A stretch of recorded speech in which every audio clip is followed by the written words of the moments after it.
What's up, everybody? One Fun Guy podcast in the studio. Tonight, I'm going to be live with Kelly and Raven. So it's going to be a fun show tonight, guys. I'm on a little bit early. I wanted to thank everybody for being part of my One Fun Guy podcast. My newest video is up with my cousin Mickey, who was a captain in the United States Navy and was a combat pilot. He is the real life Top Gun. So if you've seen Top Gun, the movie with Maverick and Goose, my cousin Mickey was Maverick. He was a fighter pilot in the Navy. And we talked all about his time in the military, all about his military career, what he did, what he accomplished, the planes he flew. So that is on my YouTube channel. One Fun Guy podcast over on YouTube. It's linked in my bio. If you're not there, please subscribe to my channel. I would greatly appreciate it. I hope everybody is well tonight, guys. Lay, what's going on? It's been so long. How have you been? Guys, I really appreciate all the love and support. If you guys could share this video and like it, I would appreciate it, guys. You don't have to send me any gifts. I always do the crazy live thing I did tonight with the batch just for Ozzy. It was a hard week for heavy metal fans and wrestling fans with Ozzy and Hogan, and it has been forever. We will catch up later, I promise. It was never my intention to leave you hanging, but I just been super busy doing the podcast. I've been doing so many lately, and my goal was to do one every other week, so to do twice a month, and I've done 3 this month so far. So it's been crazy, hectic, busy. All my podcasts are live on my YouTube channel. It's One Fun Guy podcast, guys. So I am real. My YouTube channel is very real. All my social media stuff is very real. I know sometimes I come across people say I'm a bot, or somebody's kind of hijacked my channel or has kind of been, stealing my identity or whatever. But I guarantee you guys, I am very real. This is my podcast. This is my live. This is me. This is my studio. This is my backdrop. This is my new skull. So again, guys, I am very real, and my podcast is very real. I am over on YouTube at One Fun Guy Podcast. If you go over there and subscribe, that would mean the world to me. If you like this live, if you could like it, I ask guys not to spend any money on me. I don't need your money. I don't do this for money. I do this for the love of putting my stuff out there and getting my name out there and recognition. I want to make my money on YouTube. I don't need to do it on TikTok. If you can go and subscribe to my channel, that would be great. I would really, really appreciate that. Like I said, I do the live go of the batch just to do them. I did it tonight just for Ozzy, but you don't have to drop any money on me to hang out with me. You don't have to drop any funds of your own. If you are going to spend money on somebody on TikTok, please do it for somebody who's looking for money. Marcella, what's going on? I really appreciate all the love and support, guys. But again, if you like the live and you share it, that does me a great deal more than, gifting me with money, or any of that. I truly appreciate all the love and support, guys. I really do. It does mean the world to me that you guys are here with me. But the reality is, guys, is that I do this for you. And I really try to make it the best podcast I can. So if you guys are going to spend money, please just spend money on somebody who's trying to make it on TikTok. If somebody needs a couple bucks for rent or whatever they're doing it for, or for whatever reason they are going live, spend it on them. You don't need to spend it on me. But with that being said, I do appreciate the gifts when you send them, guys. I'm not going to say I don't. I definitely do. But I am not here to make money off of you guys for sure. Susan, what's going on? So if you guys are new here and you don't follow me, say hi, follow me. I will follow you back. I really am trying to get everything worked out. My YouTube channel up and running. I need 1,000 subscribers, guys, on YouTube to start monetizing it. I'm over halfway there now, which is awesome. Sarah, what's going on? So if you guys are new here, say hi. If you're OG, say what's up. If you guys like what you see, follow me. I will follow you back. Be interactive in the chat, guys. I encourage you guys to all be interactive as much as you can. Say hi, say what's up, like the live, share the live, do all the cool stuff. that you're supposed to do. But other than that, guys, I am just waiting for my partner Kelly to come on. And tonight, our special guest is going to be Raven. She is the lead singer of Waking the Sleeper. She's awesome. I hope Dylan comes on tonight and says what's up. There's a few people that I hope, really come on and do all the stuff. If you guys are new here, like I said, guys, feel free, drop me a message, say what's up, do all the things. I really appreciate all the love and support, guys. I really honestly do. If you guys are new to me, say hi, introduce yourself, be part of the One Fun Guy podcast. I do bi-weekly shows. I just try to get on as much as I can when I am here. So when you guys are on, just say hi. Dahlia, what's going on? If you're new here, follow me. I'll follow you back. If you've been with me for a while, thank you for the love and support. I truly appreciate it. You guys mean the world to me. I try to make my podcast and these lives as fun as and interactive as I can. I know we talk about music a lot. I am a huge horror movie fan, obviously. Raven, what's going on? Hold on one second. Let me get you the invite here. Let me see here. I will send you the invite. So guys, obviously I'm a huge horror movie fan. So if you guys like horror movies as well, this is my jam. So I'm super excited. There's a lot of new movies coming out, but I will introduce Raven. What's going on? Hey, how's it going? It's going. How are you doing? I'm doing wonderful. Excellent. Well, welcome. I know we talked about doing this before. Tell everybody about yourself. Introduce yourself to the viewers here. Well, hello, everybody. I'm Raven LaRouge. I'm the lead vocalist for Waking the Sleeper. We're a Midwest, straight out of Kansas, Total Land. We don't have a dog. Well, I guess we kind of do. We're not going to talk about that. It's a long story. But yeah, no, we're a metal band out of Kansas, and we do have a few members, like from bass players from Texas. Our lead guitarist is from Oklahoma. So we're kind of a mid-tier metal band, just kind of getting out there and going to the next level, which is pretty awesome now. We've been a band since 17. So we've done several festivals in the U.S. We've done Rocklahoma 3 years in a row, did Metal in the Mountains, and tried to do Blue Ridge Rock Festival. But as most of you know, in 23, nobody played on Saturday and Sunday. We were going to open for Bad Omens. Oh my God, that would have been so amazing. So, but unfortunately, that did not happen. Okay. So yeah, I mean, you got to start somewhere, right? We all are putting in our dues. We're all, trying to do this. You guys are awesome. So hopefully you guys will make it big and you will be with Bad Omens one day. I hope the best for you. I always say that the people who come on my lives, like I want the very best for them. Like I want everybody, to get what they want and to do exactly what they want to do. And you are doing that. So Ellie, what's going on? So yeah, we're super excited to have you on. Do you want to talk about the gigs you have going on or what's coming up? Like kind of bring us into your world. Maybe somebody's in the Kansas area wants to come see you. Absolutely. We do have a show coming up on the 23rd of this month. We're doing a fundraiser for a friend of ours who has actually done merch for us, and she's just kind of been a part of the music scene for a long time. And she fought cancer, won, and then it came back, and it came back with a vengeance. So we're doing a fundraiser for her on the 23rd. Shout out to Jenny.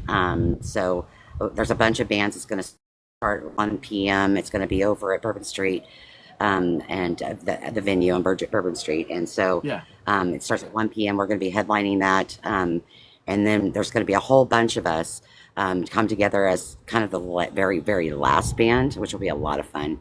Just all of us doing a combination of songs that she loves.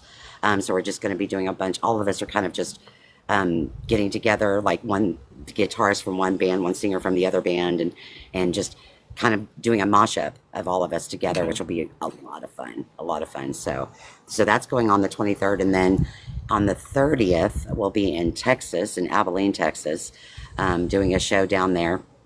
I'm trying to think of The place is called. If Brian was in here, he'd be like, "Raven, come on now. You said it like 100 Sure, times." sure.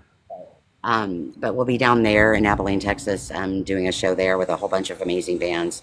And then after that, we'll be in September and we'll be doing Rock the Equinox, which is a sister part of Rocklahoma. Okay. And that will be on the 26th and 27th. So it's a 2-day festival. So that's a pretty awesome festival as well down there in Oklahoma. So if Awesome. anybody's in the surrounding areas, obviously check one of those out, and you can just go to our page. We're on everything. So Facebook is kind of a big one for me to post on, especially with like upcoming dates and things like that. Yeah, and we obviously social media is a big thing, right? Like it's how we get our stuff out there, it's how we brand our name, it's how we introduce ourselves to the world. But as much as I love TikTok and I love the platform, like Facebook, I feel like TikTok is more interactive with people and like doing stuff like this. But Facebook reaches a lot more people, right? I mean, let's just be honest. It is what it is, right? So, I think TikTok is great for the community because it allows fan interaction with people that you wouldn't normally have come across. Other than that, where I think Facebook is more of your friends and you share things to groups and things like that, where this is much more personal, I feel.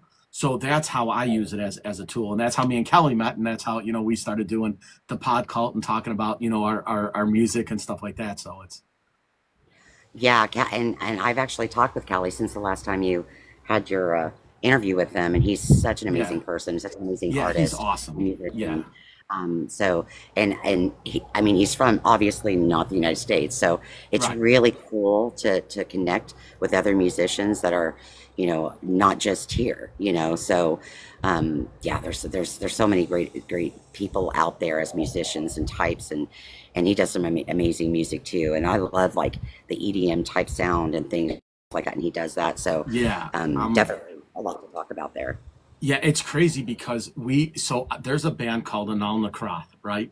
And I didn't know that anybody else knew who this band was. And so me and Kelly are talking. He's like, "Yeah, I'm into this band. They're kind of an industrial metal band. They kind of like have a hard rock thing going." And I'm like, "Well, who is it?" He's like, "They're called Anal Nakrath." And I was like, "No way." I was like, "They're one of my favorite bands." And they have a song called Forward, which is Oh, super heavy. Yeah, it is like really, really heavy. It's yeah, I love that. insanely heavy. And so I love the band. And then there's another guy who I thought has like one of the coolest stories in all of music is Author and Punisher. I don't know if you've ever heard of him. He's a I have singer not. guy. He was a engineer, and he built this machine that allows him to make these sound effects. It looks like an organ mixed with like a drum kit mixed with like, and it has these pipes and like all this stuff. And he basically, hold on, let me see if I can find the album here. So this is his album, the Author and Oh, Punisher. He signed that's it when awesome. I so but anyways, he built this machine, and he's an engineer. He never did music before. So he Oh, what? makes music and then he wrote lyrics, and he's a one-man band. He just plays this Wow. machine that allows him to do everything a laptop could do.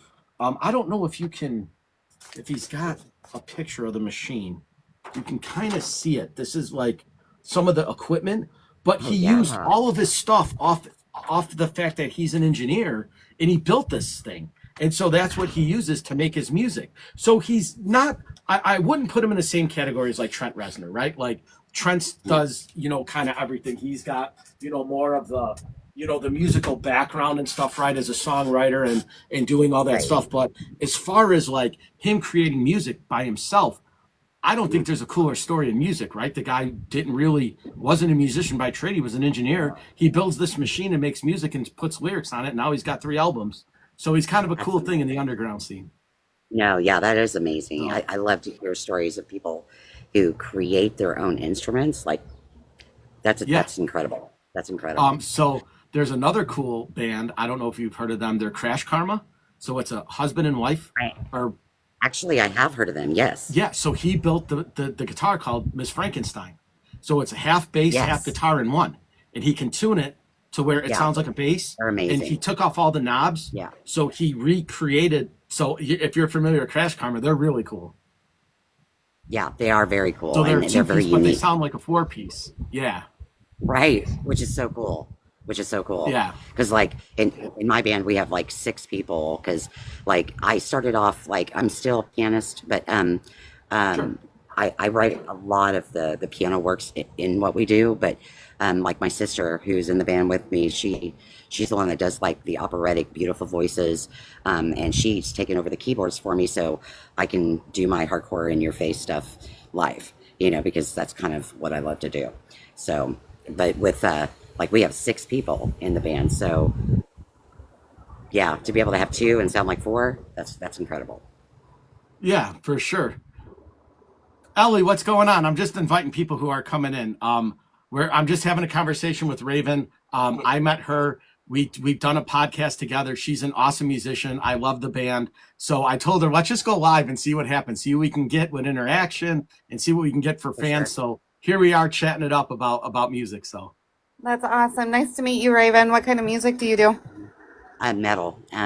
A lot of people. I mean, I hate like doing it, putting ourselves like in an absolute genre because we go from one spectrum to the other in metal.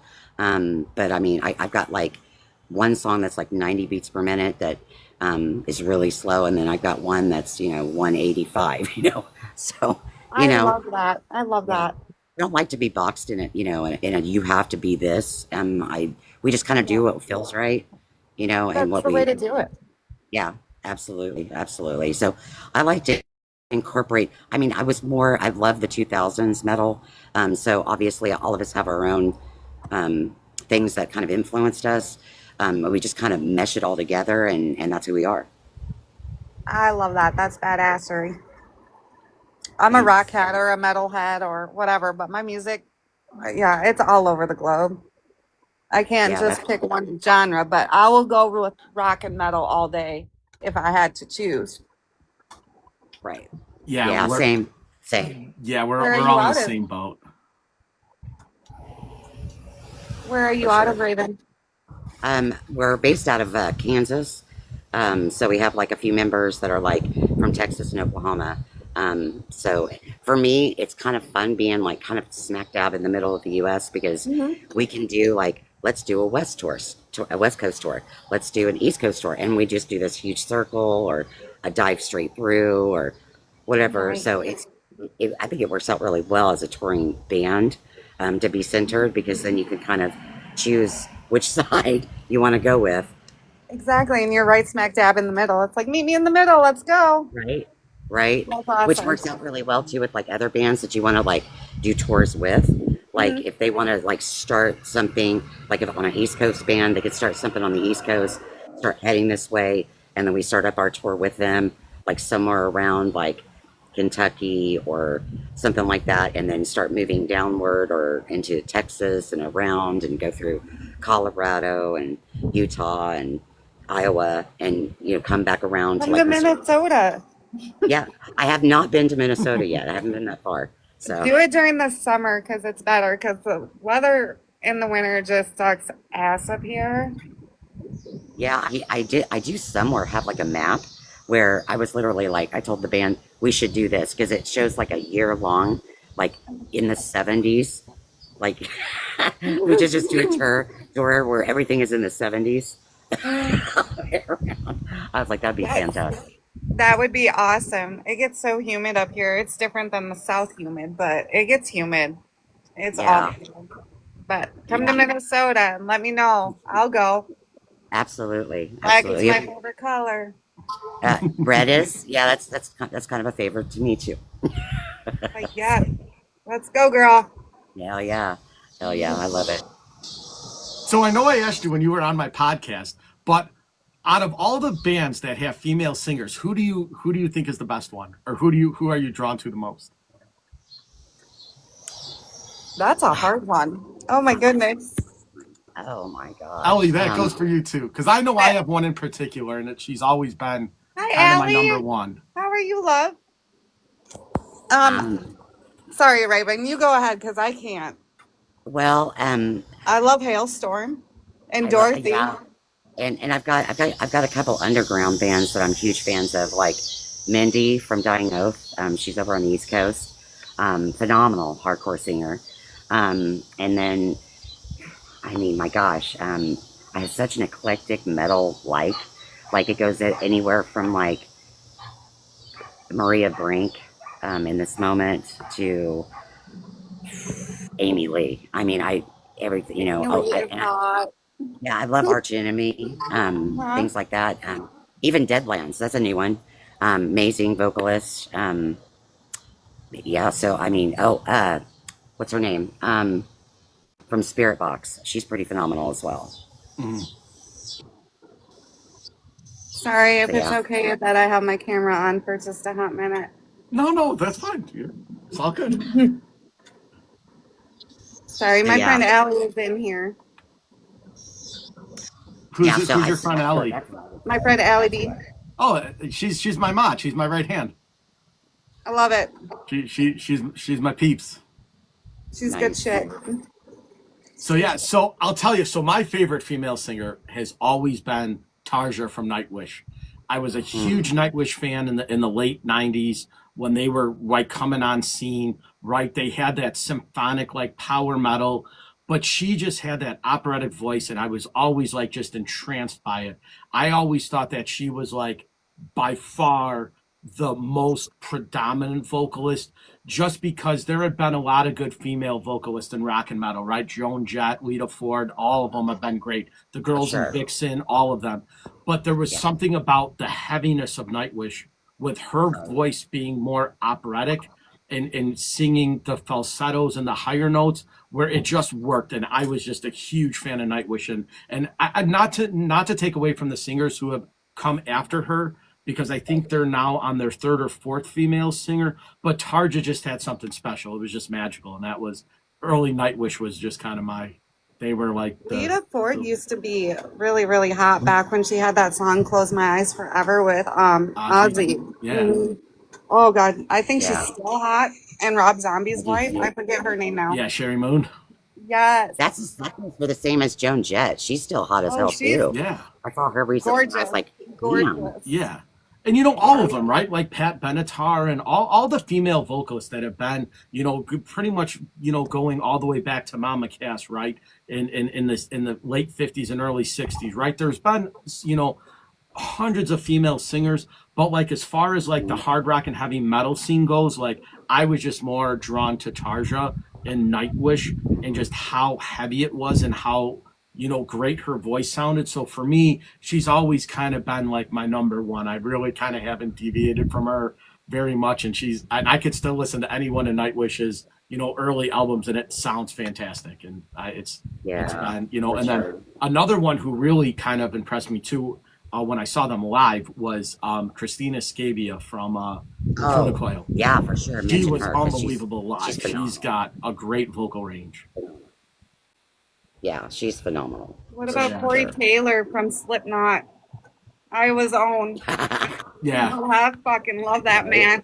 yeah. Corey's got a good Yeah, voice. There's, Oh my gosh.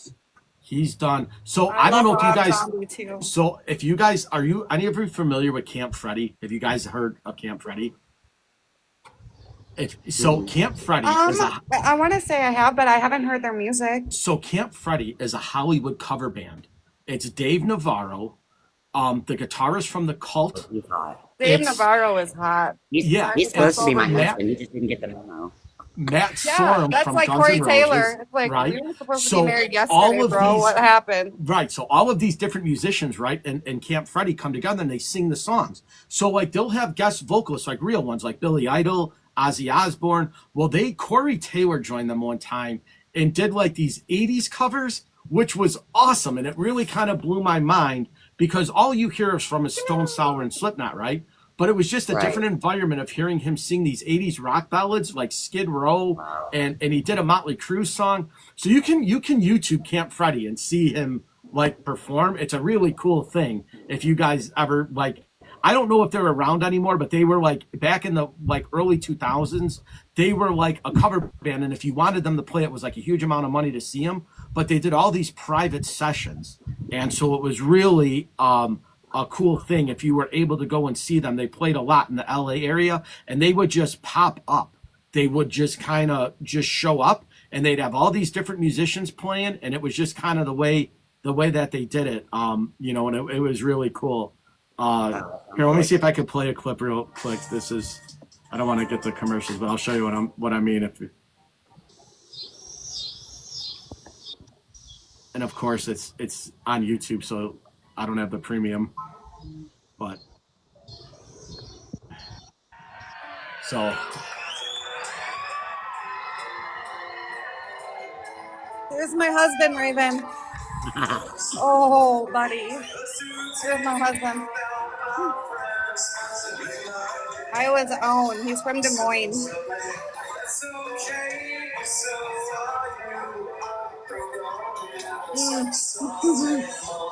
He's still my heart. Still.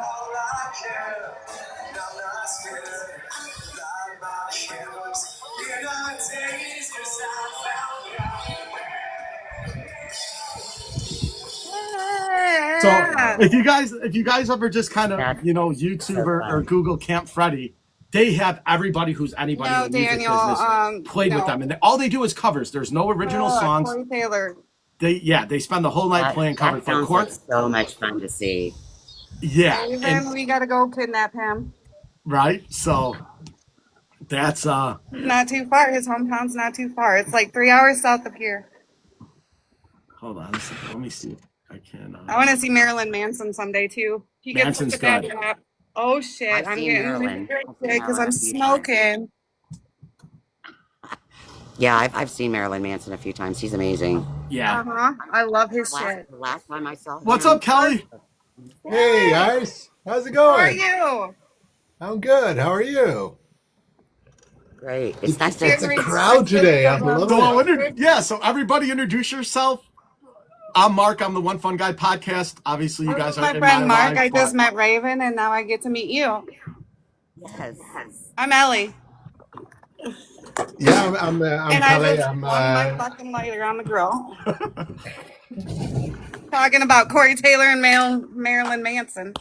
oh, you got it. Okay.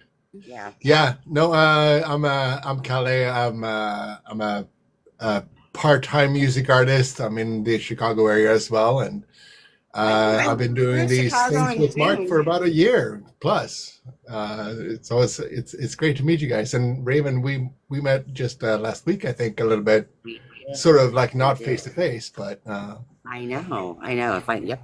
Put a face to the name. Exactly. yeah, For no, sure. that's awesome. Yeah.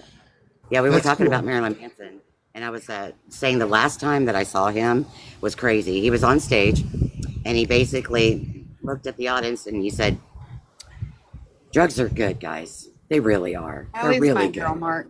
Hands And off. then he just walks off the stage and falls.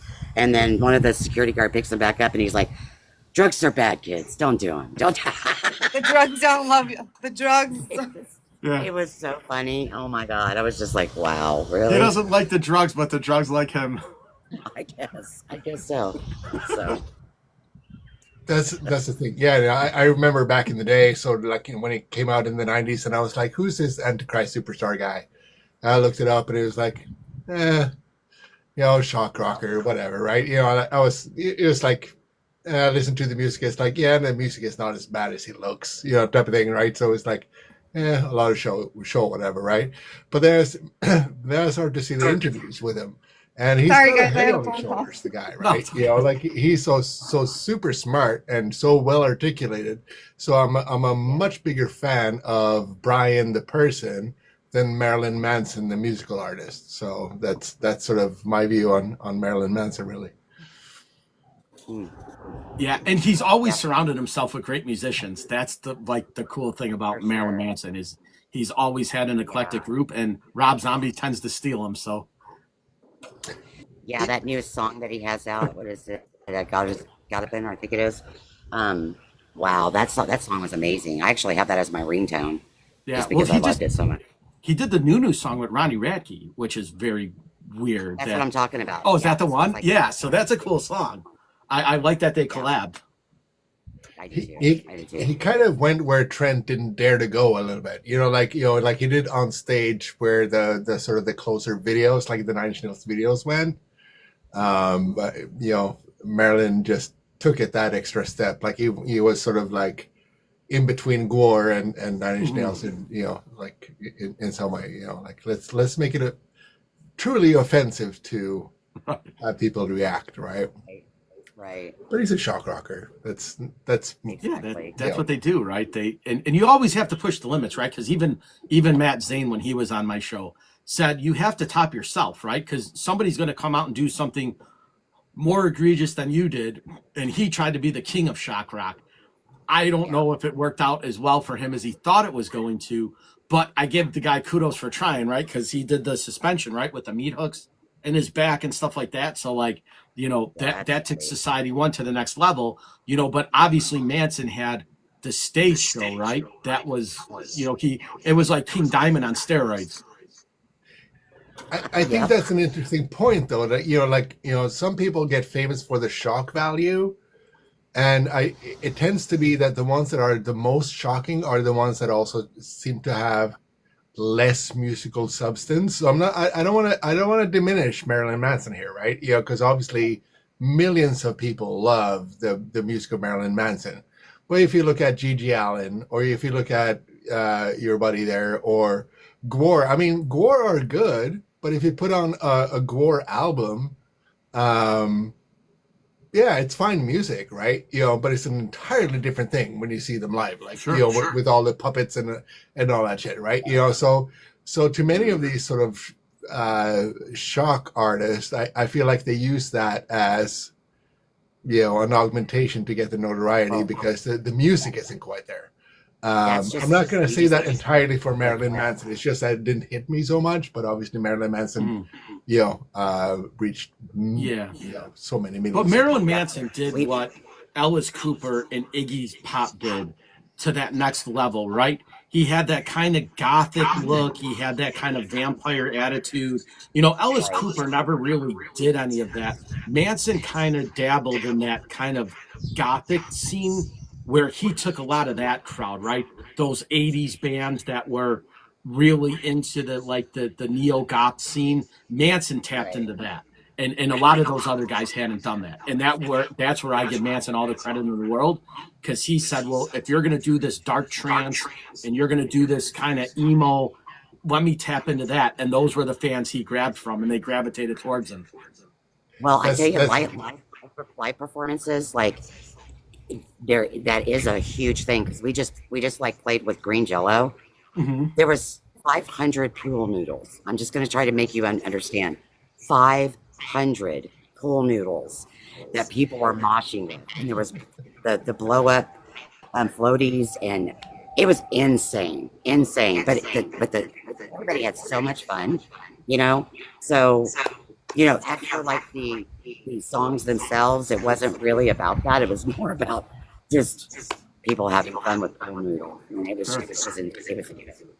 Do you know what the crazy thing about Green Jelly is? They had two of the most famous musicians. I know. Kelly's not a fan. So we'll start that right now. But Maynard and Danny Carey were in Green Jelly before they formed Tool.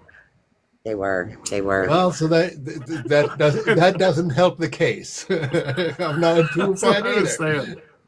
But I am a Cat Stevens fan, and didn't they do a Cats in the Cradle cover, or am I getting things wrong? Green Jelly? No? Okay, I'm getting things wrong. I think I know they might have done something like that. I know for sure Ugly Kid Joe did it. Ugly Kid Joe, that's what I'm thinking for that. But I do remember Green Jelly, but so I got so Green Jelly did Three Little Pigs, right? Little pig, let me in. Not by the hair of my chinny chin chin. That was great. That was their kind of. But even their second album was really good, and it didn't get a lot of the press because they were so focused on the name change, right? Because Jello sued them. Yeah. That's insanity. Right? You remember that? That was like a huge controversy back in the 90s when they came out. You know what I would have done? I would have been like, I'm hiring Bill Cosby. Right? He's going to tell him where to go. Gonna have the pudding pop. Okay to hire the Jello pudding pop. Yes. He's going to tell him to have a Coke and... Here, have this and have a this all nice sleep. We'll That's see you right. tomorrow morning. Yeah. Yeah. This all triggered a bit of a memory, like going back to the '90s, like my heyday, if you will, right? So I had a buddy, the singer of a band that I was in. He lived in the U.S. though, and he was married to an American, and they came over, and she couldn't believe that the F word was not bleeped out. So all the American songs that came over that had like they were not the radio edits, they were not. So Bloodhound Gang, it was not burn mother hee haw burn, it was the actual word, and she was like, what, and public television stuff, and it was all that stuff, right? So the bands that wanted to be shocking in the U.S. were suppressed by the media that be, right? Like they had to put in bleeps and bloops and stuff on the MTV and the radio and all that stuff, which took a bit away from the edge, right? So I think that a lot of musicians that wanted to like that wrote good songs. I mean, and Green Day, they also had to be bleeped out, right? So I think that a lot of them sort of like still had a second thought, like, do we want to be famous or do we want to be a cool underground act that is a little bit shocking that can't be played on the radio? Right. So as an artist, I kind of had to make that choice back then, right? Yeah. Now it doesn't matter. And I think, funny enough, I think Anthrax was the one that kind of played on that the most, right? Because they made a couple songs where they would bleep themselves out or they would say something else, right? So it's just kind of that way where they took it more, goofy than serious. So they had that. Yeah, aren't there a lot of bleeps in I'm the Man? Yeah, that's the one, right? Yeah. That's Yeah. great. But it's yeah. But I mean, what's really shocking now doesn't get played on the radio. It's not anywhere near the mainstream, right? At least not in the metal scene, like Watain and those guys. Everybody's heard of Gore, but they're a cartoon, so that's okay. But the really offensive shit is too offensive for anything to reach up to. Yeah. The only certain band that I know of that kind of had some kind of mainstream success doing the insane live shows was Brujeria. That was kind of the one because they would do mock killings on stage where the guy would grab the machete and start hacking at a dummy and it would bleed all over. And it was very like real, but they had some really famous names in the band, right? So Dino was their guitarist from Fear Factory. I believe the guy from Demu, the drummer, Nick Barker, was their drummer, and they all wore masks. So you really didn't know who they were, but Juan Brujo was kind of like the singer, but they were putting out like very violent stuff, like they were Mexican cartels, and that's kind of the image they went with. But they did, I think they had probably the most mainstream success. And then the other arguable one is Mayhem, right? They made the movie about them, and they wrote the book Lords of Chaos. So here's a black metal band from Norway that really nobody ever knew about, and all of a sudden they're in everybody's living room. Yeah. Yeah. Yeah, we talked about that a lot. Yeah. I know, Raven, but so at the time when that all happened, I lived in Sweden, Scandinavia, and shit was going down, and all of us in that scene were. It almost half seemed like a joke, that thing, right? But it was at the same time Right. also like, no, these are scary fucking people that are taking it way too fucking far. Nobody Oh, yeah. ever wanted to go that way. People were like, Glenn Benton, you branded your forehead with an upside down cross. That's taking it a little bit too far. Well, and the Norwegians go, hold my beer type of thing, right? And start doing that shit. And then Glenn Benton actually meets up with them and say, they're stupid little kids. They're not real. They're just pretenders and all that stuff. Anyway, so it was an interesting time with that, but that was definitely a time when limits were tried and they were crossed, and I think that everybody involved understood that. And I mean, I know that Vari or the Count Mhm. is popping up all over the social media now. He's got TikToks, he's got Instagrams, all of these various accounts. He used to be banned immediately, but it seems like he's allowed now. Yeah, Um, they Yeah. didn't Mayhem. Weren't they like the he's spark of a Burzum, lot but of he was the in Mayhem churches too. There, being there was burned a down? They were the band, right? That sparked a lot of the Yeah. churches being yeah. banned. So the Count, he was basically the band Burzum, but he also played, I think, bass for Mayhem. There Yeah, was they were cross all contamination involved. there. So Mayhem, what happened was is they basically got famous because they filmed themselves burning down a church. It was one of the oldest churches in, was it Norway, right, or Yeah, Denmark? Well, so it was, Norway. but they ended up having a lot of artifacts in this church, and they didn't know that.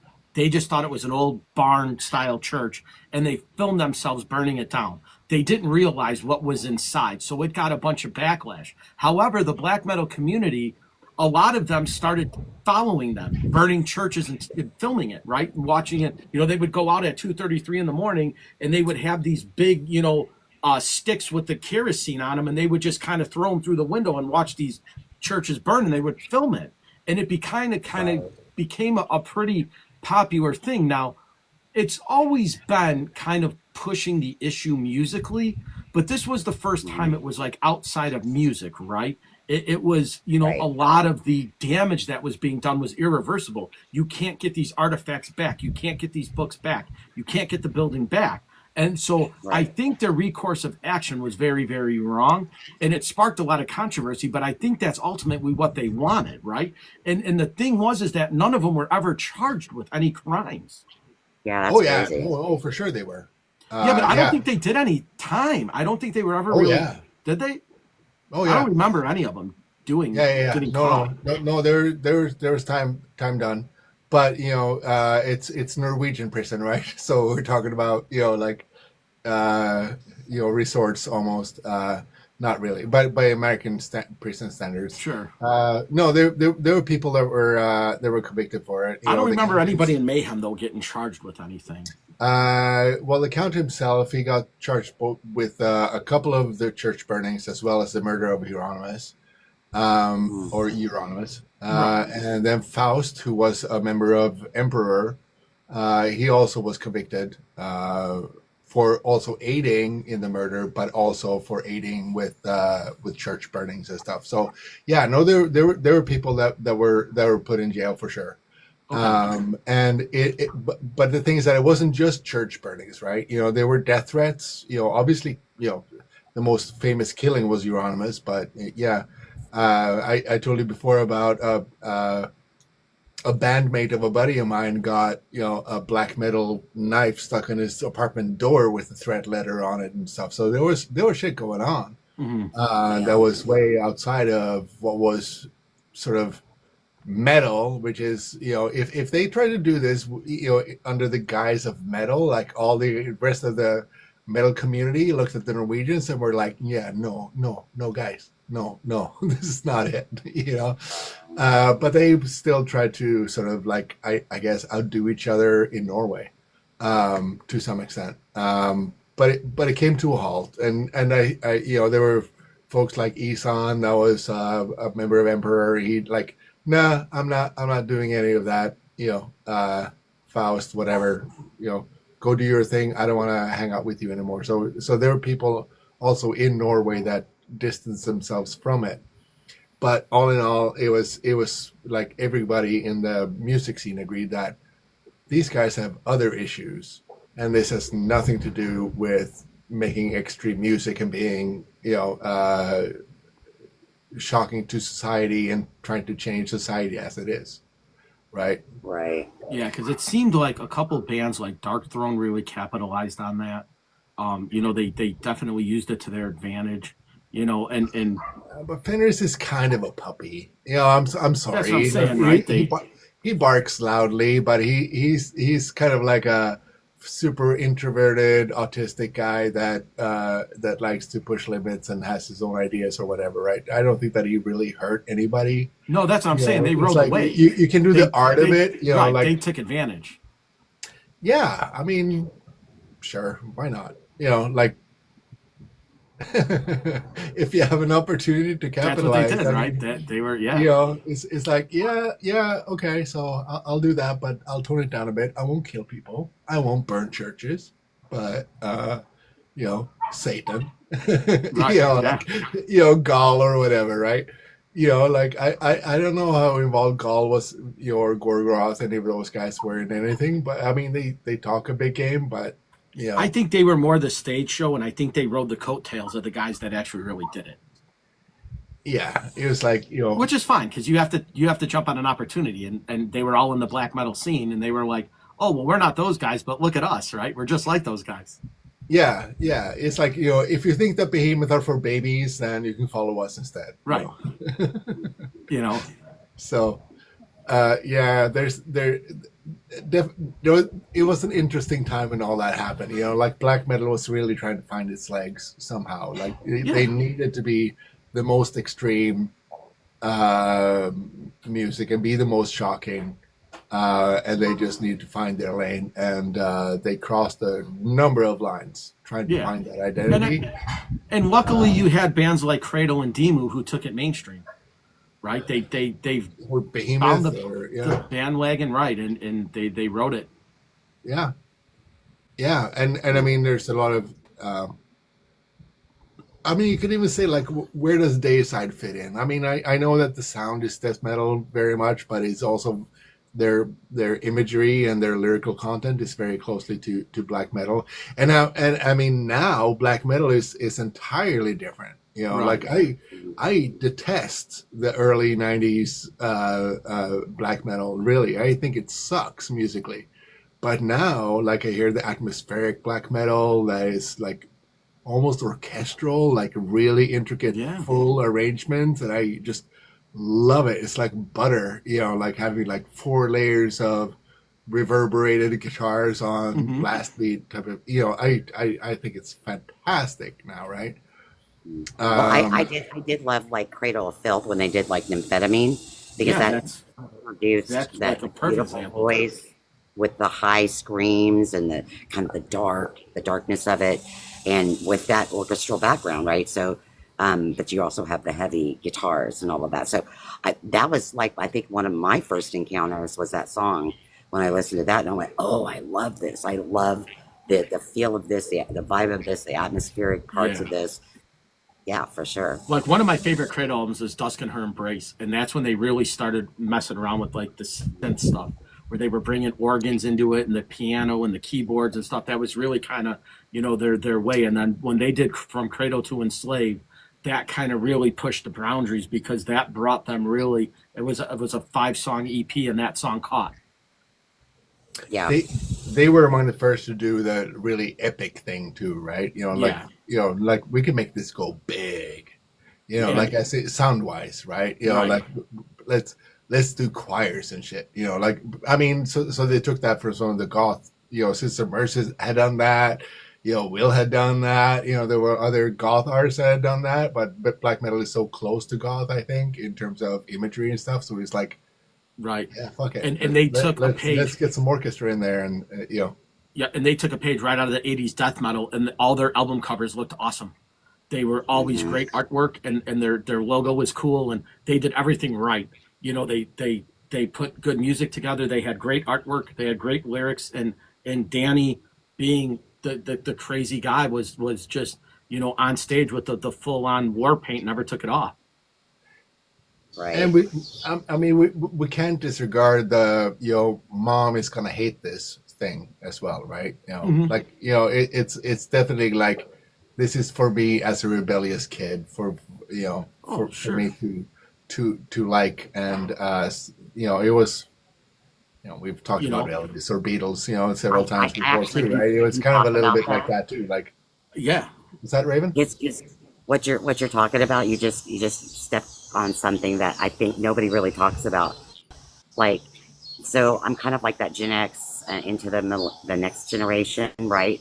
So, so me loving the metal like I did, like my mother was a music teacher, right? So she was more classical music, things like that. And then I am listening to Nile, Behemoth, things like this.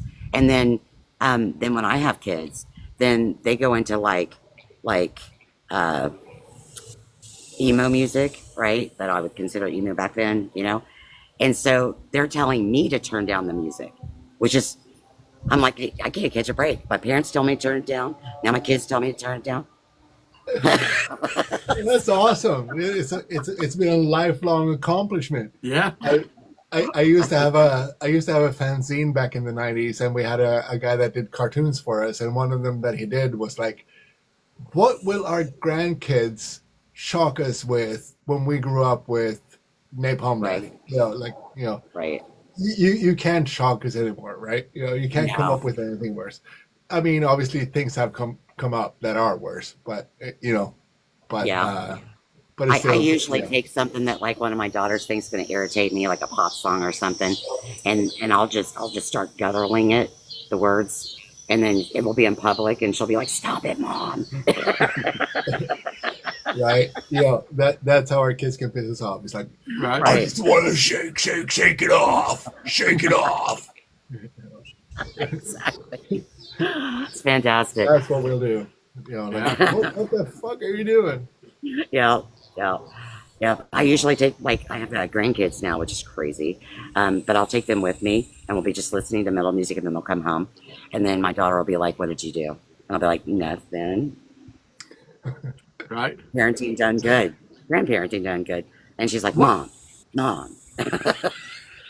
See, in North America, something that can piss everybody off, anybody, is to put on any Eurovision Song Contest type of song, and that'll, everybody will sort of balk at that. It'll piss everybody off. If you had to ask yourself right now, what band do you think best bridges the gap between the pop community and the rock and metal community right now? If you had to pick one, who would you say? Sleep kinda- Token. Sleep Token, I would say. Oh, that's a good one.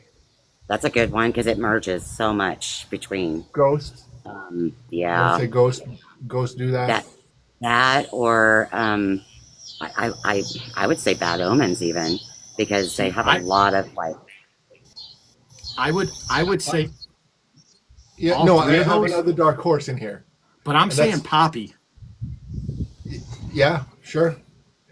But I'll throw in a dark horse in here, and that's Youngblood, Youngblood's another one. He'll do it. Definitely do it. because he's a pop guy mostly, right? And has the endorsement of the whole Osborne family and all that stuff. And obviously, I think that out of all the last concert stuff, what has been talked about the most has probably been Youngblood's cover stuff, and then the endorsement of further covers by Youngblood. So I think that might, today, like as in right now, this moment, Youngblood might be the advocate. Well, I think he's the most known right now because that performance he did on stage for Ozzy, it skyrocketed everything about his career. So, like, if you didn't know who Youngblood was, you do now. You know what I mean? So, I think there's a lot of probably underground bands that are out there that probably can fit that bill. Just Youngblood is definitely one that you know of right now. For And sure. the thing is that I think it's the other way around too, right? The kids that like Youngblood, and I was like, oh shit, this is a good song. Black Sabbath, who are they? And then they may or may not start to listen to that. So having that, might be a thing. Start being metalhead. Yeah, Poppy for now, sure. in retrospect, we're a few months away from the whole Knocked Loose cover thing, right? It seems to have teetered out. I haven't heard much Poppy since then. I haven't heard much about Knocked Loose since then. So it feels a little bit like a one-hit wonder type of thing. So it doesn't feel like there was much longevity there. I would love to see we look at Chelsea Wolfe, who is just getting bigger and bigger and bigger, right? And she definitely has a metal sensitivity to her. And she's just getting bigger and bigger. So there might be that's another sort of a bridge thing that Chelsea Wolfe darkness type of Yeah. thing might also be a bridge to actual metal, even though she's not necessarily that herself. Or what's her name? Megan. I forget. Mm. My wife Heather, but she adores this Megan woman. I forget Well, her name, but and when you well, and when you talk about like poppy, kind of, I would, but this is a little different in the genre, but it's like a bluesy jazz. The metal would be Ginger, because like that girl's got a serious Ginger. blues voice, but yet she goes right into hardcore metal, saying like Randy Blythe from Lamb of God, you know. So the direction she did was just incredible as well. So Yeah. I hats off to Tatiana for that as well. So. Yeah, I get the feeling like the names that we're saying here, at least me and you, Raymond, are well, no, you too, Mark. We're talking a lot about female singers, right? So that might be sort of the bridge as well. I mean, we have Nightwish, there's Spirit Box, there's those bands as well. Kind of like, I mean, but the problem is what's the response going to be from the scene, right? Because it's like if someone says that Paramore is pop punk, punk fans are gonna say, "What the fuck are you talking about?" Get get Paramore out of here, like shut up.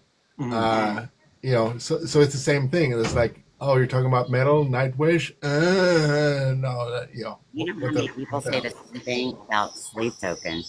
So many do the same thing. They're not metal. They're not metal. And No, they're I'm not. like, well, if you listen to them, literally they're like a woven into metal. Because But I yes, mean, there are aspects. if I think the guy that would have probably done it better than anybody now, if he was still alive, would have been Chester, right? Because what Linkin Park did for the pop and kind of rock community, and then bridging that gap into the metal community, they were very, they had a DJ in the band, so they had famous DJs. They had the EDM community. They were kind of like the band that kind of melded it all together. Obviously, the newest version of Linkin Park is not doing that. They're very lackluster, and they should have just changed the name of the band, but they needed to ride the notoriety. But I think if Chester was still around, like Linkin Park would have been that band to do it. Mm. And we're all Well, kind of the and same age here, they I were think, right? Yeah. already. Sorry. Yeah, I was just gonna say that through the years they were already kind of doing that. It's like they went from Mhm. like the Hybrid Theory Meteor album, and then went into like with like rap artists and things like this, and then changing it up. And no, I think they were mentioning and they were experimenting, and boy, they got a lot of hate too. So because a lot of people are like, no, go back to Meteora, no, do this, no, do this, and they just said, we're gonna do what we feel like we want to do. And I think that as an artist is hard because you want to please your fans and evolve, but at the same time, if they're just expecting a Meteora album all the time, then how do you expect your artist to evolve?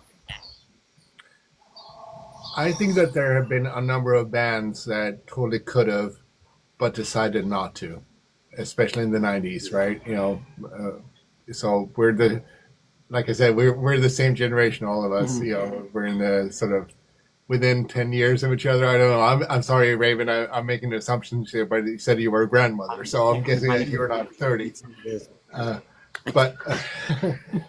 um, but I was with anyway, your mate. so one is Faith No More, right? Which Mhm. totally made it into the pop world. That played metal. That's where they came from. They had a bit of a hip hop thing going on, and then they sort of skyrocketed into superstardom. They totally, because they had that type of talent. They totally could have written that, and they totally could have gone Red Hot Chili Peppers and just done that if they wanted to be famous. But the Mhm. problem is that they were a band of really creative people that just said, no, fuck that. Okay, now we know that we can make pop songs. Let's move on. We have the money. We can do whatever we want now, right? So they moved away from that and didn't even have the band. Another one is Rage Against the Machine, which obviously we're more on the metal side, and half the planet loved them, And if they would have done a Joy Division and then all of a sudden had a song with a melody on their next album or whatever, right? They could have skyrocketed, because they would have done it right, right? But it's not something that they wanted to do, So I think that there were a number of bands in that era that just chose to not go down that path, while some Well, others and I did. I mean, Green Day, like a lot of the punk bands did. Sure. Like they went and pop. some of the record labels have a lot to do with that too, because a lot of them are like, well, no, you can't do that, and or we're not going to pay for that. We're not going to pay for that production. We're not going to, oh no, we're not going to do that song. Because like even like a band that I don't know if you guys know, but they're no longer they did disband. But that's because the singer was a preacher. But his it was the band for today. They have a song that's called what was it called? I don't remember, but it was like the slowest song that they had, and they weren't going to record it at all. The label said, "No, we're not doing it." And so the lead singer literally said, "No, we're doing this," because his lead guitarist sang with him, and he had a beautiful voice. And so he was like, "No, we're doing this." And so they went into the studio, and that was literally the last album, the last song ever recorded. And after that, he went and did like a 6-year sabbatical somewhere, and the boys were all like for him and saying, "Go do what you gotta do." But I just, I think that a lot of people in the industry try to stick their noses way too much into the art themselves, and Yeah. what they think we need to do, and I hate that. I think what happened in the '90s too, like if we go back to that era, was that most of those guys were bands that had a number of albums under their belts already. So they had sort of an underground fan base. They were comfortable with themselves. They knew how to write songs. They knew how to deal with record executives or whatever, even if it was for indie labels or whatever, right?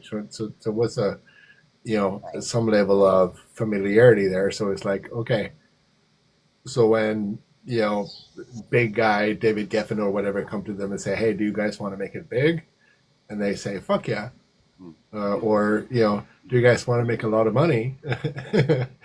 Here's a wad of cash. And then they would say, "Shit, yeah. I mean, I've been doing this for 15 years. Playing like punk rock shit for a while, and you're giving me $250,000 right in front of my face right now. Of course, I'll take it." Or Right. Mudhoney did that. Like Mudhoney, they got like a $250,000 budget, I think, for one album that they were going to do for Geffen, and they said sure.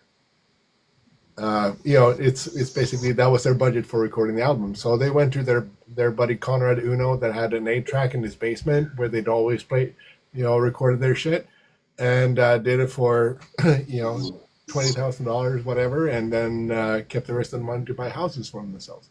So it's like some people game the system a little bit, but it was still like the record companies weren't so stupid that they went to demo bands and thought that, "Hey, you guys sound great, you're going to be huge." It was more like you guys are hardened musicians that are disillusioned, and now we're going to throw money at you to sort of change your ways.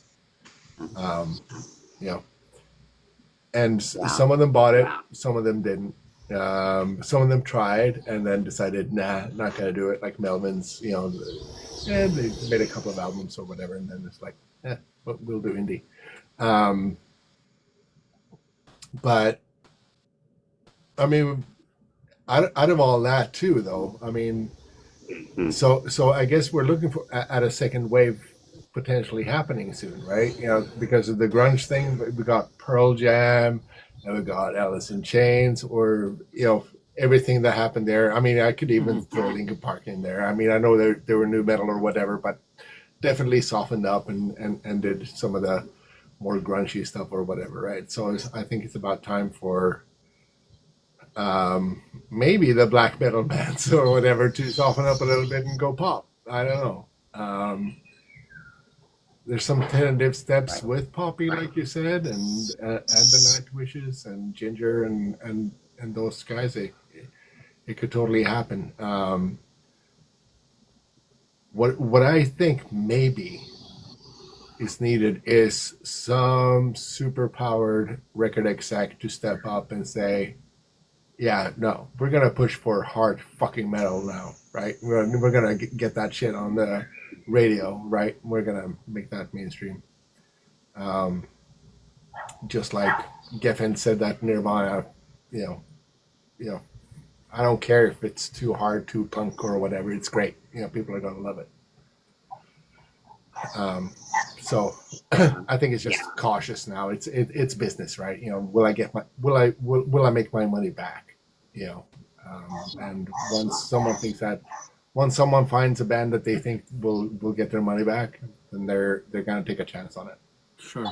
Now, both of you guys being musicians, why do you think there's certain bands that have made it through the decades and have been successful in every one of them, and then there's bands that have had great runs but then had to just end it?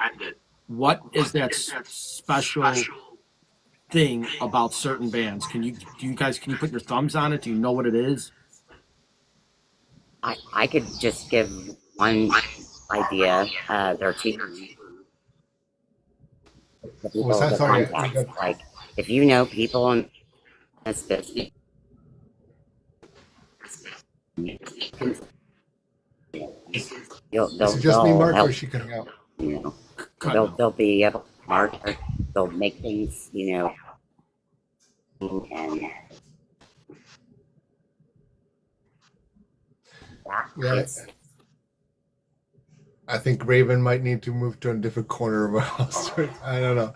Uh, I I I I mean, I lived in Canada for a good 2 decades. So I was exposed to Rush a lot. But I think that they got it down pat, right? not on you guys. So when Yeah, Raven, you were cutting out. We didn't hear pretty much like the first part we heard, and then after you started explaining, we couldn't hear anymore. and now she's frozen again. Right. Back. No, but one thing that Rush said early on, you know, when they sort of got the record deal and all that stuff, was that they just made an agreement and said, okay, we're not going to make financials a thing here. Okay, so whoever writes the song, whatever, we'll put those credits on the album, but no matter what, we'll split everything 3 ways, equal 3 parts, no matter what, because we're a band, we're doing things together, and we need to keep going together. We need to be creative together, and we're a unit. So you know, whoever gets credit for writing the music or whatever or lyrics doesn't matter because we all make it work together. So I think that they got that down themselves in terms of when you're a band to sort of stick together and keep being creative and keep going, right?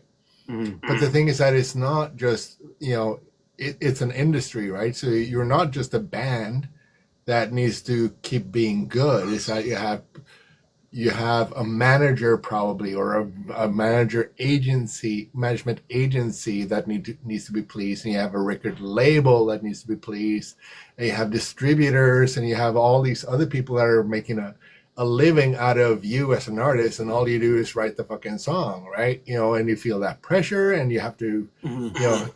So when you get to that level of fame, where it's like you're famous for decades on, I mean, I can't speak to that very much, right? Because obviously I'm not, you know. but I would imagine that I would say, timely enough, Ozzy is probably the best role model you can have, except for the excessive drinking, in the sense of like he cared about people around him. He wanted to lift people up. He wanted to help other people.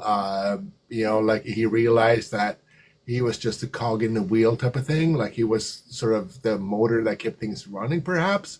But it was still like, you know, it's still like all the pieces need to run in order to have a good machine, right?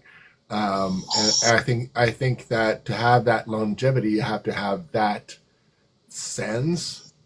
and a level of street smarts as well to be able to detect when someone is trying to get you, take advantage of things, take advantage of others on your team or whatever, right? And to have the cojones to kick those people out when they do bad shit. You know, like I just think a level of conviction, a sense of fairness, lots of empathy, and a high level of creativity, and being able to reinvent yourself. I would say that's the thing, and make the money sort of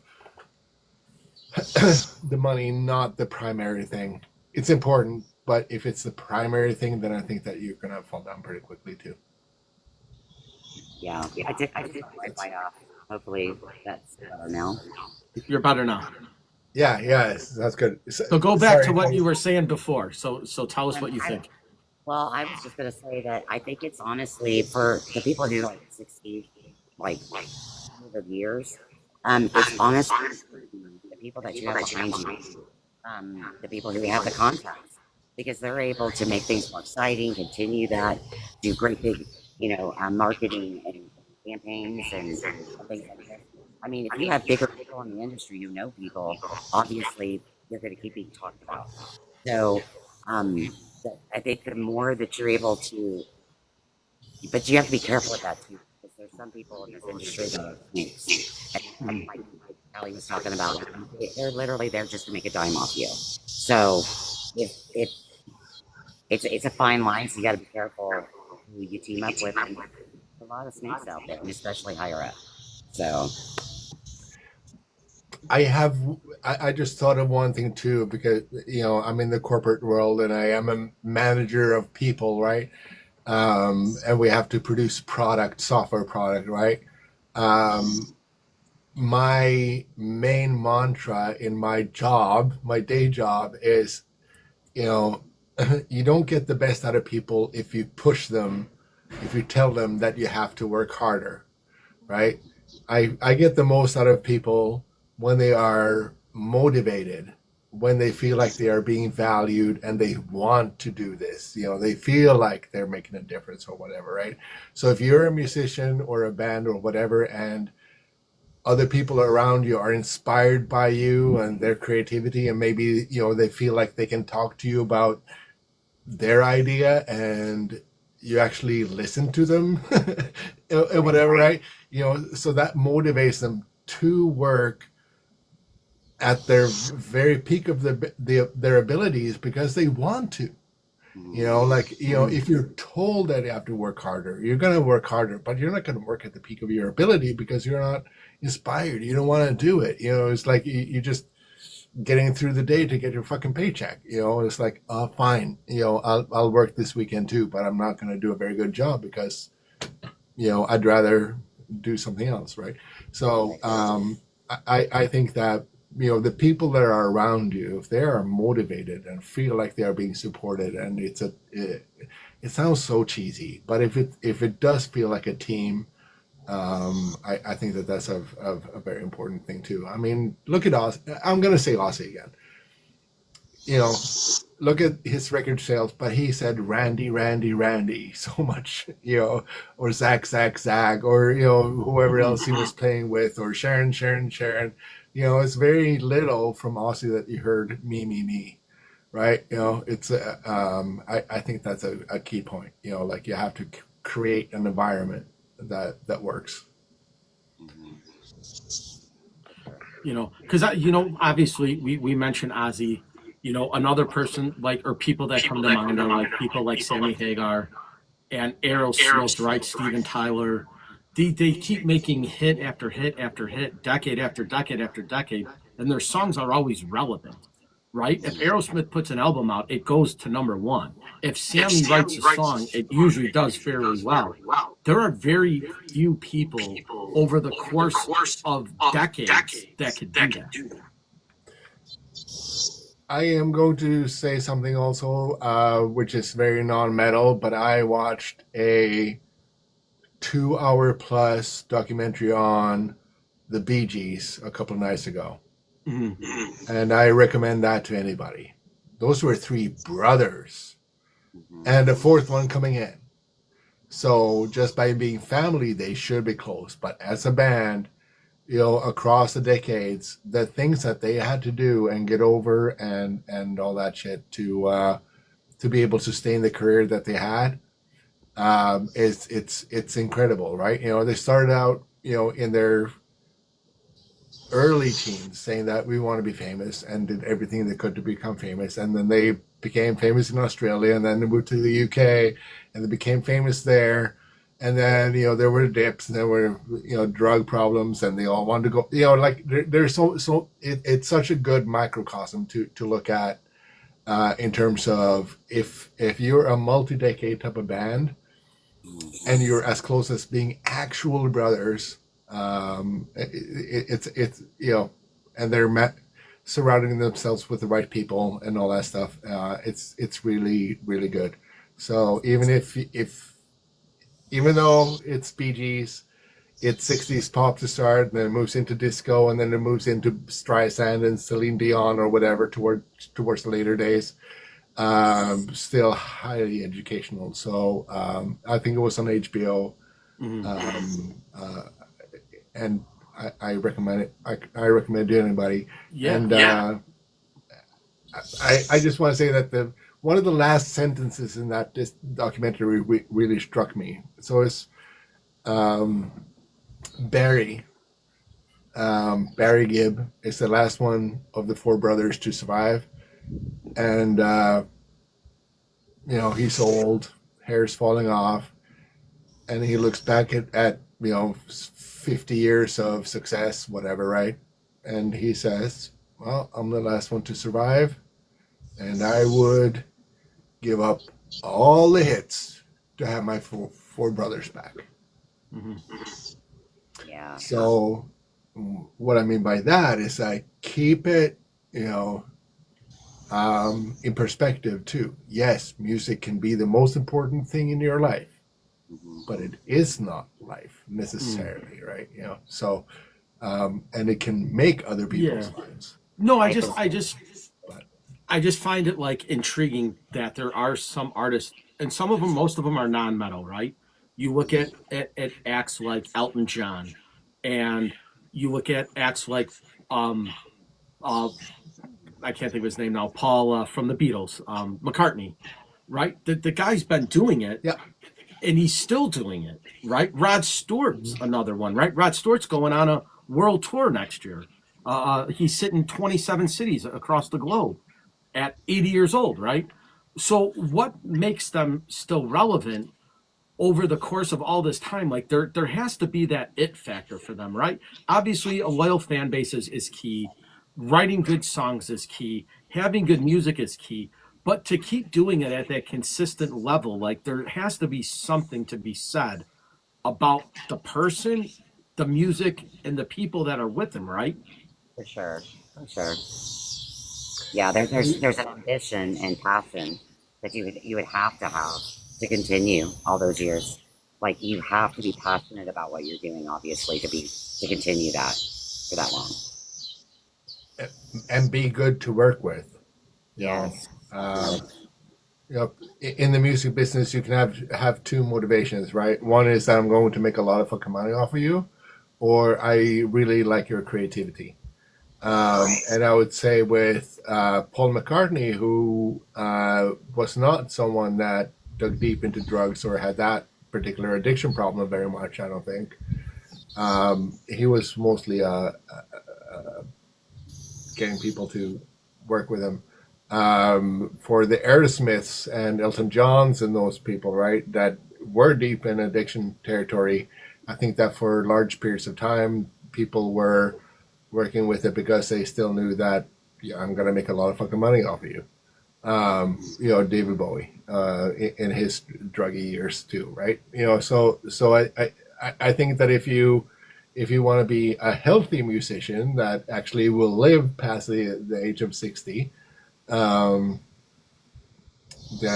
I would say mostly like be a good person to work with, you know, because if you're good to work with, you will attract the people. You know, people will want to work with you as opposed to you having to seek other people out to work with. Right. You know? So So what band now do you think that has the longevity and will continue to have the longevity? What makes them still relevant, and then what makes them still tour? So a band that I'm thinking of now that has pretty much the same members that they had since they started and doesn't seem like they're slowing down at all is Korn. Right? They've done it since the 90s, the 2000s, the 10s, the 20s, and they still seem to click as a band. They still make great music, and it doesn't look like they have another 20 years left in them. That's a great question. I think that times have changed. I don't see that happening on a super mainstream level so much anymore. I think that we might have seen the last of them in the Rihannas and the Beyoncés and those guys. I think that we are in too much of an in the moment type of society now. Like, things come and go so quickly. I think that if someone is around for 5 years, that's a long time now. So I have a hard time with the pace of social media and keeping people's interest. I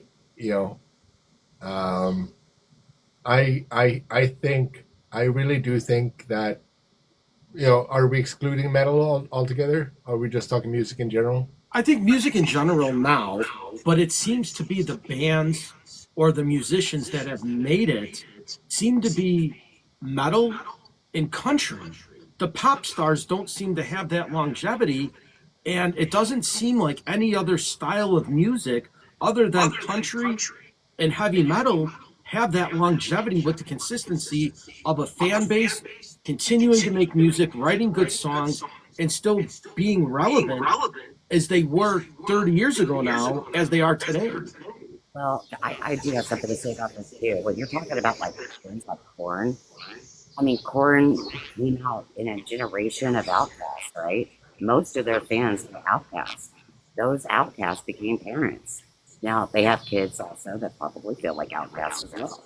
So you're now getting into a whole nother realm of this music they resonated with, the words, the lyrics, the way it made them feel. Now the kids are feeling the same way. So the same way the parents felt, now those kids are feeling the same way. So you're having generations of kids feeling the same way that the parents did as students. So I think that has something to do with it too. If you resonate with that music and your parents, not all parents' music resonated. Like my parents, that music didn't resonate with me. I was into hardcore metal. She was into classical music, but yet, like my kids and like my grandkids and stuff like this, they love Korn. They can relate to Korn. Mm-hmm. So you hear them playing Deftones, hear them playing Korn or Slipknot, some of these bands like this. So those bands have obviously been going on for 30, 40 years. So I think it's more of they can still relate to it. I want to use a band for now, for example, and I know they're getting more popular again, and they just did the Sphere thing, but the Backstreet Boys, right? They were very relevant in the 90s and early 2000s. Then they disappear. They go on a 20-year hiatus, and now they're back again. But you have artists that never left, that still made good music through the decades. And I understand there's resurgences, right? Kelly mentioned it earlier. Bands that were relevant back in the day are now relevant again. But there are a handful of bands that never went away. They were relevant in every decade that they were in, a part of music. And there are a handful of them that still have made great music, continue to make music, and will put out albums in the future that will be good. A key thing is the word timeless, right? What will stand up? What will still sound good 40 years from now, right? Will reggaeton sound good 40 years from now? Maybe not so much. I don't know, but let's pure old great songwriting, a great song will still be around. So I have no doubt that Taylor Swift will still be on stage when she's fucking 70 if she's still alive, or 80 or whatever, right? There's no doubt in my mind. And she's a good songwriter with great sensitivity. So I think that she will be able to adapt with the times and stay relevant for a long time. Um, Ed Sheeran is writing timeless songs, like a guy with an acoustic guitar that occasionally has to write a pop song because he needs to sell records or whatever, right? But he's still a great songwriter. So I also see Ed Sheeran being a great songwriter when he's 60 and beyond. So those people, I think, will be around for a very long time. Yeah. Now, when we're talking about metal, um, I have a hard time seeing any bands right now that would last for a very long time. Like, I don't see a Slayer, I don't see a Metallica right now that is a new younger band. If anything, I would maybe say like some of the more emo-y type bands, maybe Fallujah, maybe Lorna Shore, maybe those guys, if they could sort of branch out and do something, or if it will become sort of mainstream acceptable. Blood Incantation, they're already old. I'm sorry, but and I think that they still appeal to the dads and the grandpas that like Pink Floyd. So in metal, I really don't see that many right now that I feel like they will live on for 30 more years. Because most of the people that have that potential to live on for longer, that are revered, are still old fogies. Right now, I don't see a band that I feel like is going to reach the mainstream and stay there for 30 years. Right now, I don't in metal. Hardly I in the have rock. an opposing thought on that though. I'm gonna play a little devil's advocate on that. We didn't think like when foreign came out, we didn't think that would have been something that would have stayed as well, and here they are. So I think some things that can just be timeless, and like when it goes back to my relating or resonating with generations, I think that's the reason why we will see some that continue to do that, and just like Linkin Park, like even today, Chester's not even here, and we still have new fans finding Linkin Park, like old Linkin Park, not new Linkin Park. So I think the music itself just it can resonate and it can last longer. I think it just kind of depends on. Obviously, there are factors about it because obviously they're not really promoting old Linkin Park right now, but you still have a whole new generation finding Hybrid Theory, finding Meteor, more. So I think that it really just comes down to so many different factors, but I think it comes back to relating to that music because you guys remember being a teenager was hard. Being an adult is harder, but being a teenager, there's so many things going on, and you're chemically imbalanced, and you're just trying to get through. Just hey, I've got to be an adult, but then I'm still a kid. So I think a lot of these songs resonate with every generation as a teenager. So I think, I would say I kind of feel the opposite about it. I feel like there will be some of these bands that do continue to relate and resonate with other generations. So then a better question would be then, what bands now do you hope would make it another 30 years? For me, I definitely think as for new bands, it'd be like definitely Bad Omens. I think they have so many qualities about them that can do so many things in the music. Because they can go from extreme to even R&B. I mean, they can do so many amazing musical things. I feel like I'm just trying to think of like some newer bands that are really kind of making a huge that's been out there right now. So like my hope is like Tesseract makes it. I Oh hope my that they God. really do I do love well. Tesseract. Diamond. Diamond is actually a friend of mine. She's an amazing guitarist. Yeah. For So sure. I hope that they maintain themselves now in what they're doing, and what I hope that they stick around for a while. They're doing some really cool stuff. Yeah, they are for sure. And there's, I mean, we can even talk about some of these other bands like Ginger, in this moment, things like this. I could see in this moment still being a staple for 20 more years, 30 more years. I mean, her music goes from, she does like piercing screams that I just think are, some people hate them, and then others love them. It's like not an in between, if that makes sense. You Yeah. love her or hate her. It's kind of one of those things. But yeah, I don't know. There's so many really great new bands that have been coming out right now that to put your finger on some of them right now, I think it would be hard to get, like some of them that really, I think there's a lot of really amazing bands out there. The biggest problem I think that we're challenged right now is the fact that we don't have today. We don't have the backing like they did in the '80s. Like a label would be like, "Here's $1 million. Go out there and do a tour."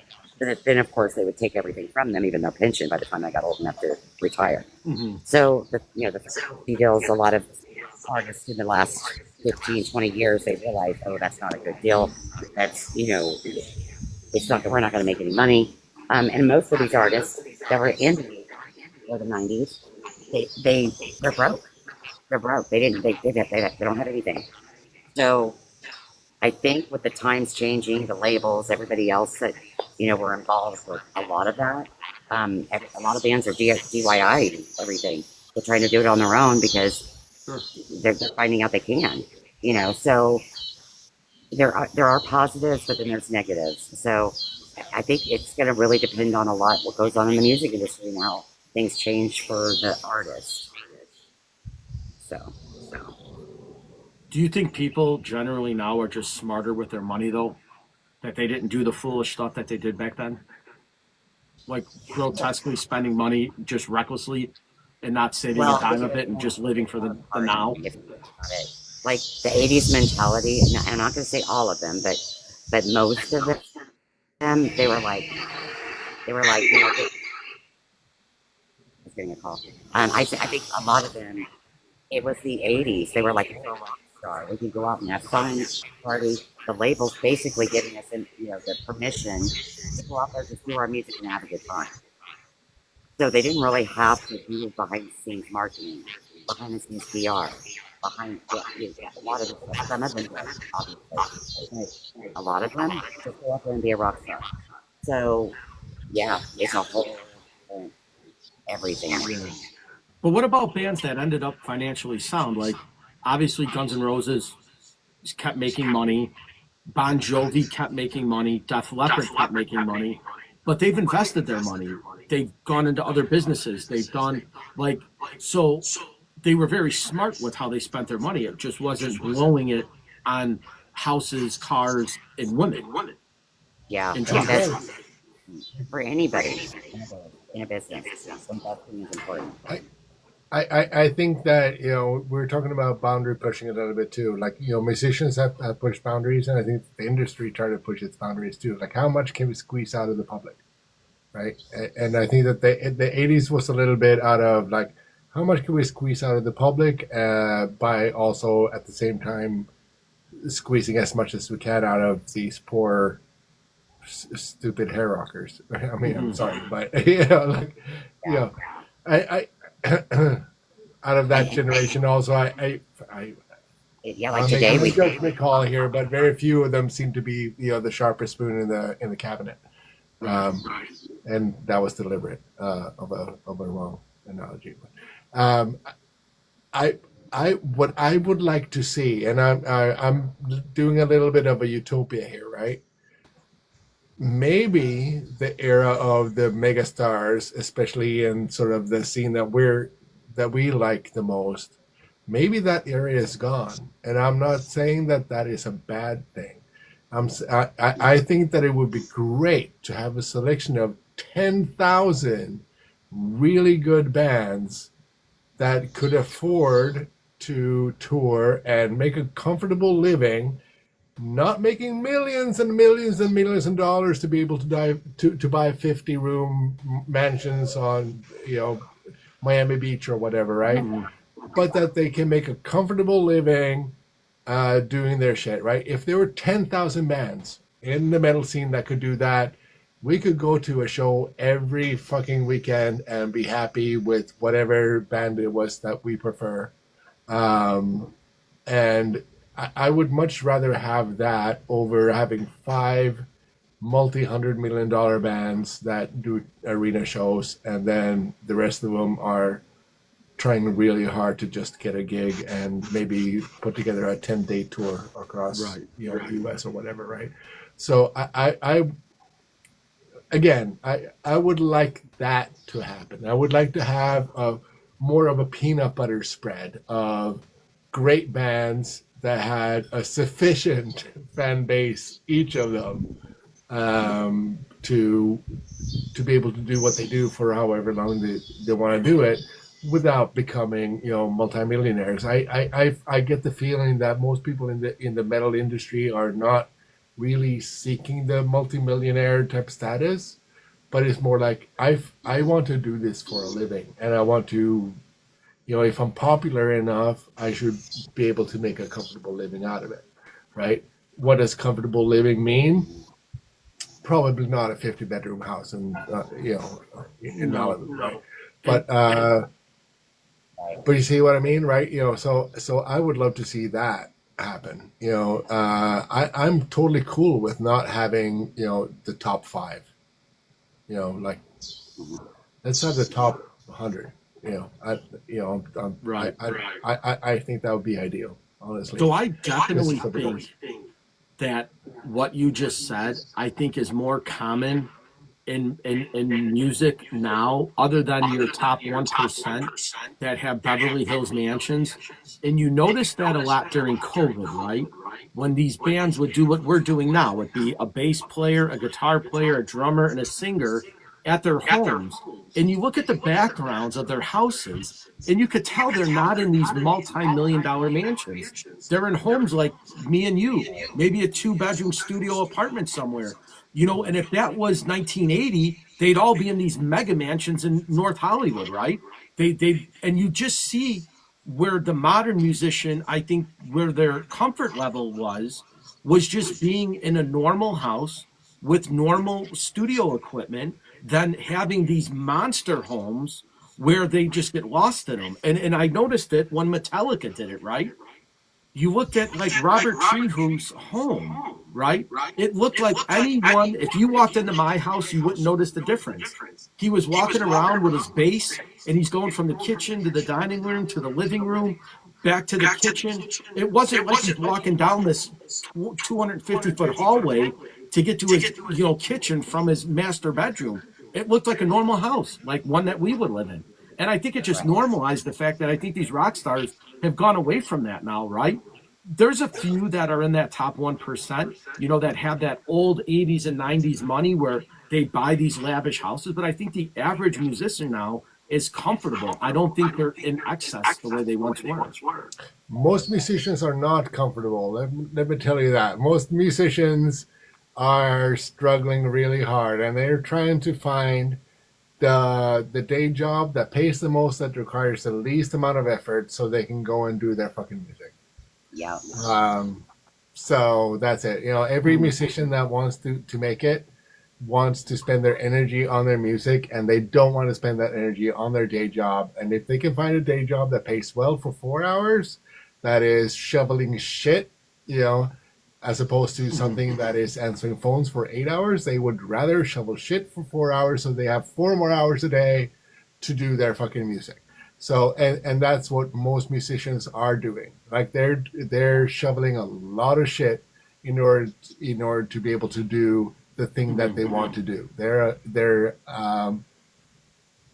prepared to do a lot of bad stuff and put themselves in really difficult situations just Right. because they feel Sure. so strongly about pursuing their music career. So Right. very And few if they musicians try have to, a comfortable life. yeah, and if they try to like take time off or things like that, like let's say they get offered a 12-day with a bigger band, right? So that's going to be a 12, or maybe an 18-day, something like that. And they go, they got, let's say, 4 months at least at band. And then they put the time in, and then the boss is like, well, let's do that, I don't know. And then when it comes to time, and the boss is like, oh, no, you can't go. You're quitting your job or the Yeah. band. So it's very Right, you're right. I mean, even if you do have a job that will pay your bills, and then you say, "I got to go on a 2 month tour," what boss will say, "Okay, that's cool." Very few, like it's really hard. So, yeah. yeah, I'm in a pretty fortunate position myself, other than the fact that I had to be 52 to get to this fucking point where, you know, where I have a decent income and stuff, and a type of job where I actually can sneak off, to do my music shit during my day job as well, working from home and stuff. But that's not the norm. I've had a lucky life in that sense, but I have a boss that would certainly say that, well, if you got to go on tour, okay, be online, like, on your laptop for 3-4 hours a day, maybe, while you're on the road, to do your job, then cool, right? So I'd be able to have two jobs at the same time, I think, right? So I'm in a lucky position, but I am not in a position that is the norm for everybody else. And would I switch with someone that was on the cusp of making it big, to and have a more low level type job? I'm not so sure. I'm sorry.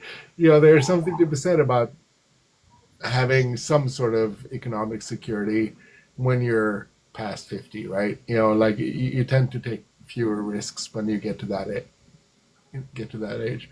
But as you know, I'm all in also at the same time. Sure. I'm gonna keep working at this job until I can quit it, because again, I feel it's pretty cushy. I can sneak off a few hours a day, to get on my computer and do the music stuff. What other job can I do that with, right? So I'm lucky. But for the kids that are in their 20s and they're really talented musicians, and they're trying to get their gigs and all that stuff, and at the same time, maybe even start a family, because people are really passionate about, like, I want to have a music career, but I also feel really strongly about starting a family, and all that stuff, right? It's a lot of fucking shit to deal with all at the same time. And to balance all that and put all the energy and resources that you have, which is very limited when you're in your 20s, it's tough shit. So I, to try to get back to what we were talking about before in terms of longevity in the industry, it might be that more folks are trying to make a quick buck, and then live off of that for a while, and then maybe be remembered a bit later to keep going on it. Right. While others are more like, yeah, we have a band and we love playing together, playing the music together. If the fame happens, then it happens. That's great. And if we get to quit our day jobs, that's great. But that's not necessarily a feasible thing to pursue because I have too much at stake. All those things, right? I feel like the social landscape now and the peanut butter spread, the briefness of attention that each artist gets, it's going to make it even harder for someone to have a sustainable long-term career. Right. That's true. So I have one last question from two musicians to somebody who knows nothing about music. Do we want to do this again? Was it fun? Oh, absolutely. This is great. So there we go. Absolutely. I hope I didn't cut you guys off too much. I know I ran on a lot, so I'm sorry, Raven, if I cut you off. But I Mark, I generally think you suck, so having another person. No, I'm kidding. No, it's good to have three people. Like we can play with each other really well. Yeah, I so love I it. think we'll maybe do this like once a month. We'll just all get on and we'll talk about our lives and our what we got going on in the music and the business and the industry. Me and Kelly do this bi-weekly now. I want him to focus more on his music and become super successful. But I thought this was fun. Maybe we could just do this kind of like once a month, maybe like the third Thursday of every month. We'll just do the three of us or four of us or whoever else wants to get on and shoot the shit. So. Sounds great. Just I mean, we can also play it by ear. Like if shoot me a message if I feel like I have the time, then I'll definitely Cool. make the time. But if I'm in the mode of shit, no, I've got a song in my head that I got to get out right now, then I might say next week. So Awesome. You can play it by ear too. Cool. So this was so fun tonight, guys. Like I know me and Kelly do this often. Raven, welcome to the podcast, and maybe we can kind of make this more than one time deal. So For sure. Thanks so much. perfect. It's great. All right, guys. Well, if you follow me, follow Raven, follow Kelly. Like I always say, guys, we're on every couple weeks. We talk about hard rock, heavy metal music, and what we got going on. And so follow me, follow them, and we'll all be a part of what we got going on here. Almost sounded like an ABBA song. Follow Yeah. me for Yeah. you. Speaking of that, how's your drum? That's the Did you sweet get in your me. piece? What's I that? saw your drums. The piece. Yeah, I got the brackets. I have to disassemble the whole fucking drum kit though. I just wanted to follow up with you. I saw the post. Oh, it sucks. But yeah, whatever. Couldn't do it. All I right, guess. guys. Well, thank you so much for joining me. Maybe one of these nights I'll hop on with Kelly or you if somebody else wants to be the host. I did it tonight, but I'm not selfish about it, so we can take turns doing this. But it was super fun. Thank you guys for doing this. I had a blast. Thank you. Invite me anytime. If I don't accept, then don't Awesome. take it. Perfect. Sounds good, guys. Well, thank you for being part of us. I'll post this video on YouTube and I'll share the link with everybody. And thanks for everybody for hanging out with us. It was super fun. Bye. All right. Cheers. We'll see you guys on the next one. All right. Bye, everybody.